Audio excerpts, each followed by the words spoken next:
Somos estudiantes de la Facultad de Psicología de la Universidad Nacional de Córdoba. Este video tiene la intención de compartir nuestra experiencia en el paso por el Hospital Neuropsiquiátrico Provincial como prácticas de egreso en el 2020, cuyo tema central fue el proceso de cambio y transformación de las prácticas en salud mental en contexto de pandemia. En lo que sigue brindaremos una síntesis informativa de lo que pudimos recabar de nuestro recorrido por el Hospital Neuropsiquiátrico Provincial, con la intención de propiciar procesos y espacios de reflexión sobre la temática.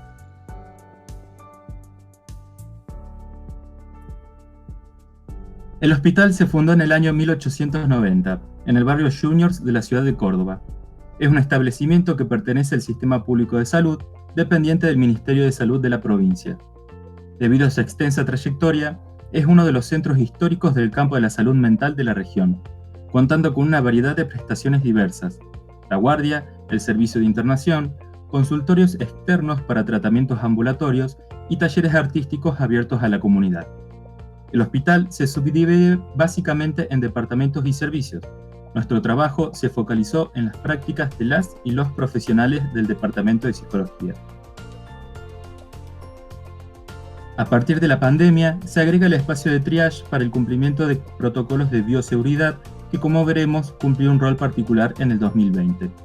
Por otra parte, se llevó adelante la modalidad de trabajo en espejo, es decir, la reorganización de los equipos de trabajo con la mitad de profesionales que asistían cada 15 días y luego rotaban para continuar el distanciamiento y cuidado, reduciendo así la circulación de personas y la propagación del virus entre el personal mismo.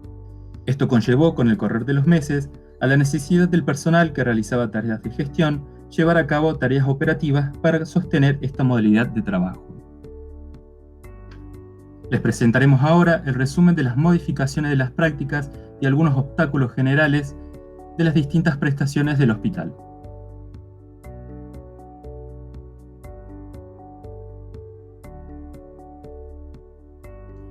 El triage fue un espacio dispuesto por el protocolo de bioseguridad del COE para las instituciones de salud en general, previo a su ingreso, con el fin de detectar posibles casos sospechosos tanto en el personal como en las y los usuarias y usuarios que se acercan a la institución.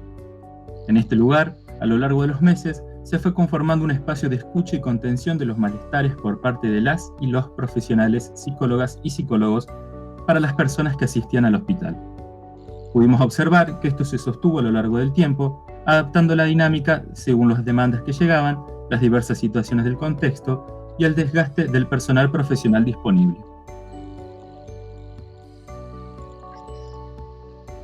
La guardia es de 24 horas. Los equipos de guardia son de carácter interdisciplinario, conformado por un total de 5 equipos que cubren el servicio de lunes a viernes. En este dispositivo se receptan personas que llegan al hospital con diferentes situaciones problemáticas de crisis o emergentes. Una vez que los equipos logran contener la situación y decidir la estrategia terapéutica, en caso de ser necesario, realizan derivaciones con otras instituciones de la red, según las necesidades de las personas. Además, son los profesionales quienes se encargan de realizar los llamados a otras instituciones para ubicar a las personas usuarias que fueron derivadas y derivados allí. Durante el año de la pandemia, usuarios y usuarios de otras instituciones debieron recurrir a la guardia del Hospital Neuropsiquiátrico Provincial porque éstas suspendieron sus servicios, encontrándose los profesionales con un aumento considerable de la demanda de atención y una diversificación de las mismas, complejizando la estrategia de abordaje.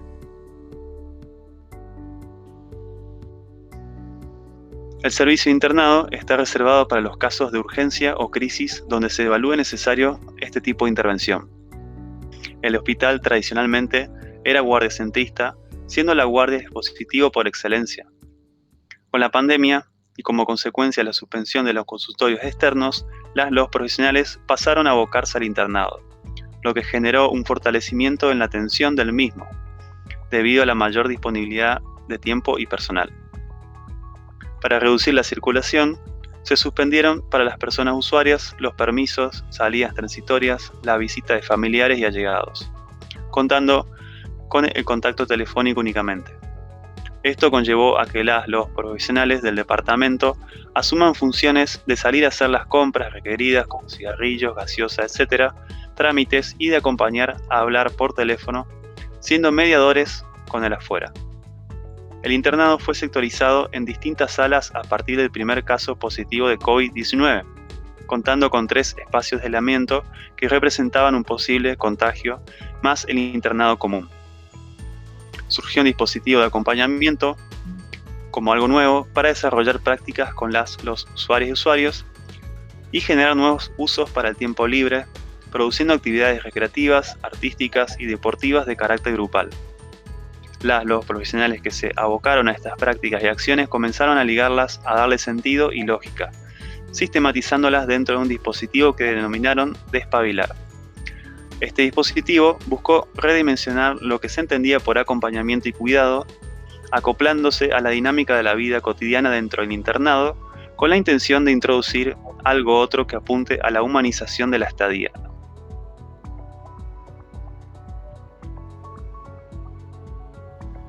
Aquí se ofrecen prestaciones de consultorio externo para tratamiento ambulatorio y control psicofarmacológico y talleres artísticos terapéuticos abiertos a la comunidad.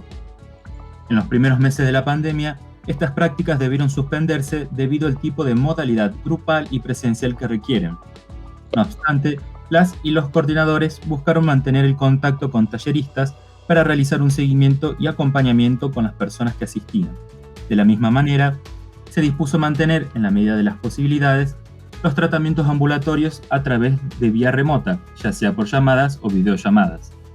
De los talleres que se pudieron sostener en el año, esta fue la modalidad que se consolidó, evitando el contacto estrecho, pero reforzando los lazos sociales a través de la tecnología.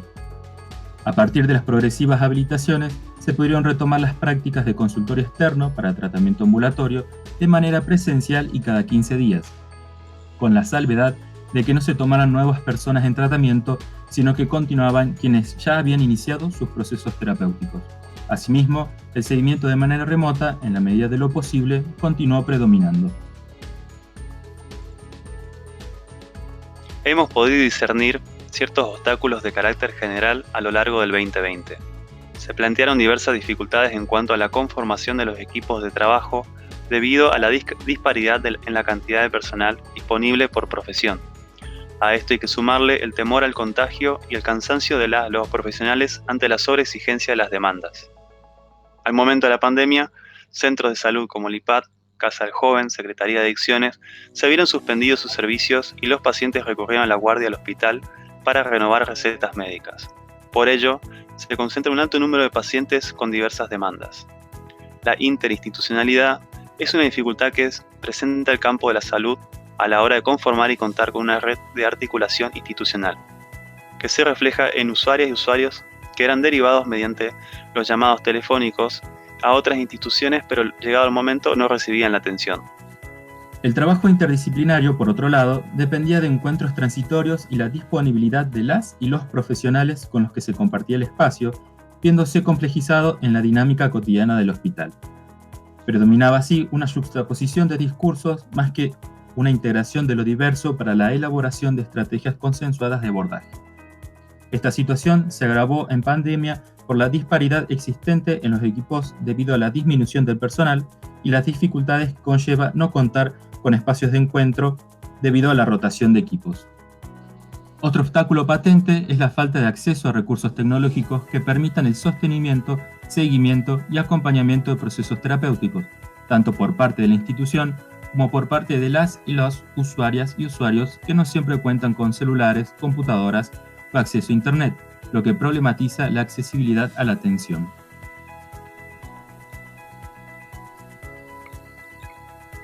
A partir de aquí proponemos abrir un espacio de construcción reflexiva con otros. En este apartado queremos dejar algunas reflexiones a partir de nuestra experiencia y los desafíos afrontados para la construcción del rol profesional en torno a las prácticas en salud mental en contexto de pandemia. Las prácticas varían, siempre lo hicieron, pero el lugar o la posición ética del profesional no varía aún en estos contextos.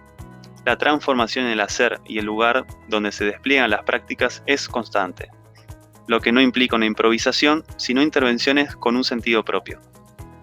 El rol del profesional psicólogo o psicóloga dentro de los equipos interdisciplinarios consiste en conjugar, por un lado, la lógica de la situación que presenta determinada usuaria o usuario, contemplando su discurso, su historia y sus lazos sociales. Por otro lado, implica integrar la consideración y evaluación ética del profesional que interviene, cuestionando desde dónde lo hace, qué concepción se tiene del sujeto y los derechos que lo amparan. A esto se suma el atravesamiento de la contingencia que no siempre se puede prever, por caso la pandemia, y de la cual se debe trabajar con los obstáculos que presentará. La praxis que surja en este contexto oscilará entre la acomodación como precio a pagar por su efectivización en las condiciones materiales y simbólicas posibles y la asimilación dentro de los discursos, prácticas y saberes hegemónicos. En este sentido, lo que se puede llamar maniobras terapéuticas no son prefijadas y lo que busca las intervenciones es ofrecer una presencia, un espacio, intentando establecer un encuentro posible con la persona donde no se puede predecir los resultados de esa intervención de manera a priori. De lo que se trata es de una constante reinvención con los recursos posibles.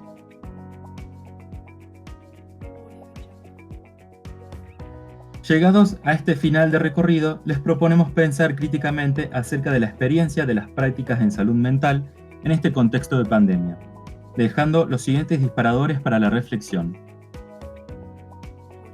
Para las y los profesionales del Departamento de Psicología, luego de transcurrido más de un año de pandemia, ¿cuál es el lugar que se le da a la salud mental en los espacios de decisión de las políticas sanitarias? Por otra parte, ¿qué implica sostener prácticas clínicas respetuosas de los derechos de las personas con padecimiento subjetivo y sus lazos sociales en un marco de pandemia y atravesados por la tecnología? Para nuestros compañeras y compañeros, ¿cómo fue el proceso de reconstrucción del terreno de las prácticas ante las medidas sanitarias que conllevó la pandemia? ¿Cuáles fueron las condiciones materiales y simbólicas que han podido identificar que volvieron posibles las prácticas que observaron y las suyas propias? ¿Cómo se ha puesto en juego la ética profesional en los procesos de intervención y en el ejercicio del rol dentro de las transformaciones que atravesaron las prácticas en el 2020? ¿De qué otra manera les parece que podemos repensar y recrear las futuras prácticas preprofesionales, salud sanitarista, de manera colectiva para llevarlas adelante en un contexto que se sigue presentando como complejo e incierto? A todas aquellas personas interesadas en compartirnos sus experiencias y reflexiones, les dejamos a disposición este canal de comunicación para continuar generando y construyendo intercambios.